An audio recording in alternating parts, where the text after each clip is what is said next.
हो जाएगी। आमद में तेरी निशान खुशियां तमाम है। इस महफिल में तशरीफ लाने वालों सबको मेरा नीला सलाम है। जय भीम, जय भारत, नमो बुद्धाय।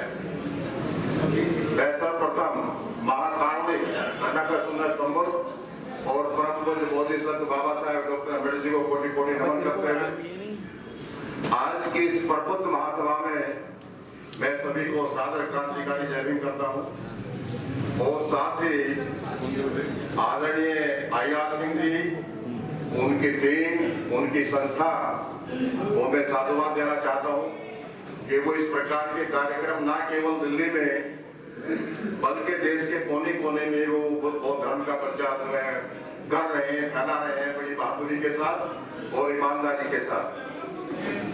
और साथ ही जो हमारे सोशल मीडिया के साथी हैं उनका भी मैं आभार व्यक्त करता हूँ। वो जो नेशनल मीडिया है या जो फर्जी मीडिया है वो हमारी बात को दिखाता नहीं है, लेकिन सोशल मीडिया में पूरे देश की और विदेश की हमारे बातें आ जाती हैं। और नीलम मोदी तो मेरे उस पे फेसबुक पे हैं, बहुत सारे लोग हैं, अपने वो पीपल सर हैं और बहुत सारे लोग जुड़े हुए हैं सोशल मीडिया के मेरे साथ भी, तो मैं भी शेयर करता रहता हूँ समय समय पर। तो ये जो हमारा आज का आयोजन है वो गणतंत्र दिवस के उपलक्ष्य में है।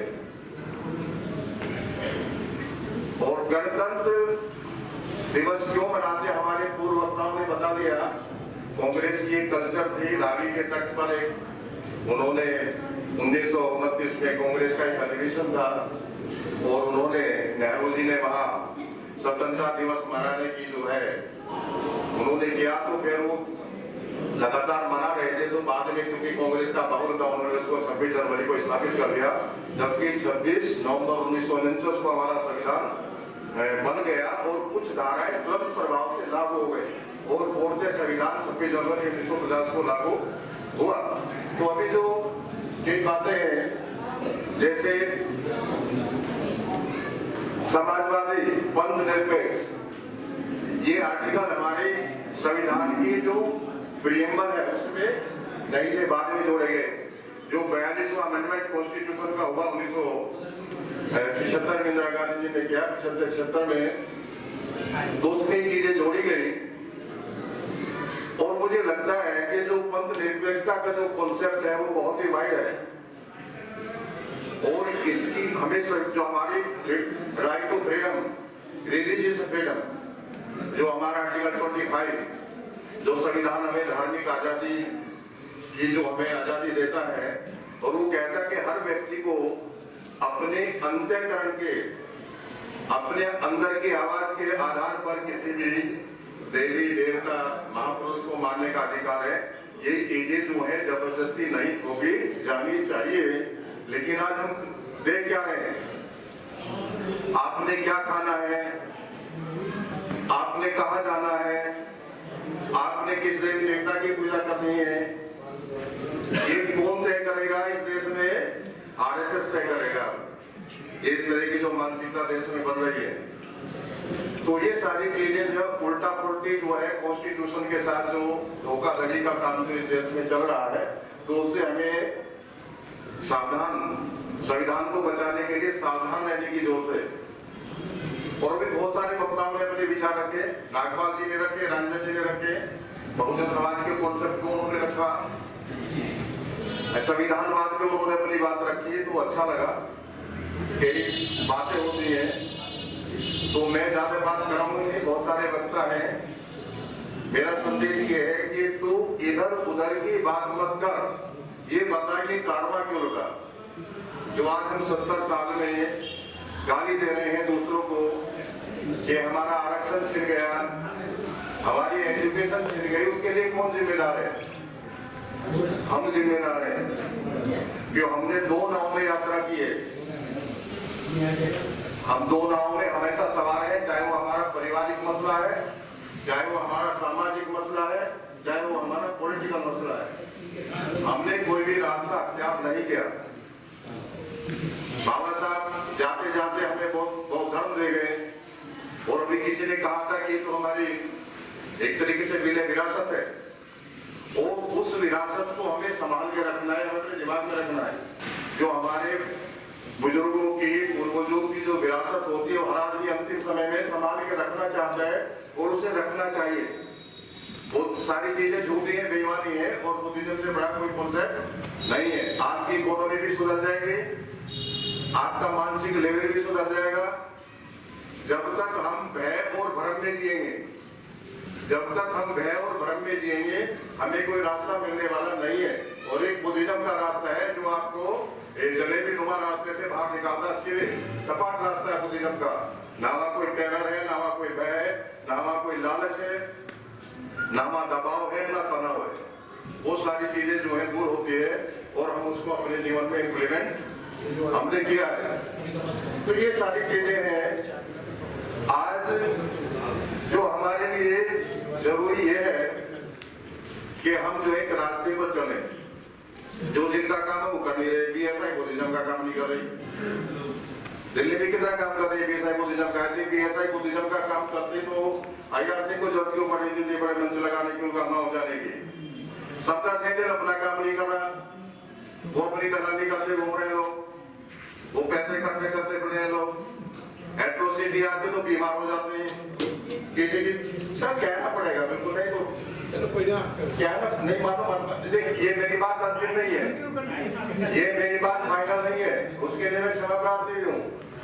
लेकिन सही बातें कहनी पड़ेगी, कड़ी की दवाई पीनी पड़ेगी, नहीं तो जो है गोल गोल करते रहो, समाज को जो है बहकाते रहो। सर बुराई नहीं है, बुराई तो देखो बतानी पड़ेगी, नहीं तो फिर हम जो है नहीं पता होना चाहिए सबको हम कर क्या रहे हैं। वो तो रिजल्ट दिखाई पड़ रहा है, ये तो समाज को रिजल्ट दिखाई पड़ रहा है ना। कारोबार क्यों रुका, उसके लिए हम जिम्मेदार हैं। और मैं देखिए 6 साल में वाइस प्रिंसिपल रहा नडेला में। जब मैं सोने में वहां पर गया, मैं अपनी भी बात करूं थोड़ी सी, चलो मैं नहीं करता संस्थाओं की बात। तो जो लेटर होता है दिल्ली सरकार का, आरटीआई लगाइए आप, हमारे एडवोकेट साथी बैठे हैं, जो दिल्ली सरकार के स्कूलों का लेटर हेड है, उसके 90% लेटर हेड पर सरस्वती की फोटो होती है। क्यों?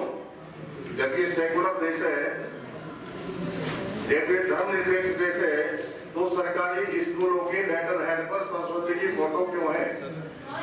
मैंने सोने में गया और मैंने दिल्ली के जो हमारे स्कूल का लेटर हेड था, मैंने उसे हटाया और मैंने जो सरकार का वो मैंने लगवाया। और दिल्ली में केवल एक स्कूल होगा जब पार्टियां लगाएंगे और वो मांगेंगे कि उस पर सरस्वती की नहीं है। और जब आप स्कूल में जाएंगे तो आपको लगेगा मैंने दीवारों को खुदवा दिया, उनके स्लोगन लिखवा दिए, सावित्रीबाई फुले, ज्योतिबा फुले, बाबा साहब डॉक्टर अम्बेडकर, सर छोटूराम। तो मैंने उनको लगेगा कि कोई आएगा तो पता चलेगा कि बाकी में यहाँ कोई प्रिंसिपल इस तरह का है। तो हम जहाँ भी बैठे हैं, जहाँ भी हम बैठे हैं, आप उस तरह का काम करिए। आपको जेल भी हो सकती है, आपको सजा भी हो सकती है। मेरी पहली कंप्लेंट हुई कि ये भगवान को नहीं मानता है, भगवान को गधा कहता है, ये बौद्ध धर्म का प्रचार करता है, ये सारे फंड खा गया है। तो मैंने बहुत बहादुर से उसका विजिलेंस में मैंने मतलब विजिलेंस और एजुकेशन मिनिस्टर पता नहीं कहाँ से आए, क्योंकि मैं तो परेड में करता था बात बच्चों से। और उसमें कहते थे जी इन्होंने, मैंने वहां पे जो है जो होती थी जो गायत्री मंत्र, क्योंकि वो जो स्कूल है, वो जो एरिया है, वो आर्य समाज से प्रभावित है। नरेला का लोग कोई बैठे हो तो, और वहाँ जाट बहुल क्षेत्र है, तो गायत्री मंत्र मैंने बंद कराया, हवन मैंने बंद कराया। कोई हवन नहीं होगा भाई जब तक मैं इस स्कूल में हूँ। तो ये सारी कंप्लेंट में लिख दीजिए, हवन भी नहीं होने देता है, गायत्री मंत्र भी नहीं होने देता। अब मैं डालूंगा फेसबुक पे जो कंप्लेंट है मेरे पास है। तो हमें जो भी फैसले करने बहादुर से, अब चाहे अपना परिवार हो, चाहे समाज हो, चाहे नौकरी का आपका, तो ये आपको दिखाई पड़ना चाहिए युवा बुद्धिस्ट। फिर लोग कहते हैं कि आलोचना करते हैं बुद्धिस्ट, जो अपने आप को जो बुद्धिस्ट समझते थे वो दारू पी के मरे हैं। जो बड़े बड़े बुद्धिस्ट थे फिर कहते हैं आलोचना करते हैं, उनके बच्चे मरे हैं जिन्होंने ठेकेदारी उठा रखी है। तो हम कहते हैं हमारे आचरण में आना चाहिए बुद्धिज्म। मेरा कहने का मतलब ये है कि बुद्धिज्म मेरे आचरण में हो। जब मैं कहीं जाऊं, मैं कहीं बात करूं, लोग मुझसे कहीं मिले तो उन्हें लगे कि ये बुद्धिस्ट है। अदरवाइज फिर इस तरह का जो है हम भीड़ इकट्ठा करेंगे और भीड़ किसी मतलब की नहीं होती है। जय भीम, जय भारत, नमो बुद्धाय। आज आपके लिए खड़े हो गए, उनका बहुत बहुत शुक्रिया, बहुत बहुत धन्यवाद। और बुलंद बातों की बस्तियां लेकर क्या करेंगे, बुलंद बातों की बस्तियां लेकर क्या करेंगे, हमें हमारी जमीन दे दो, हम आसमान लेकर क्या करेंगे। धन्यवाद, थैंक यू, जय भारत, जय भीम, नमो बुद्धाय।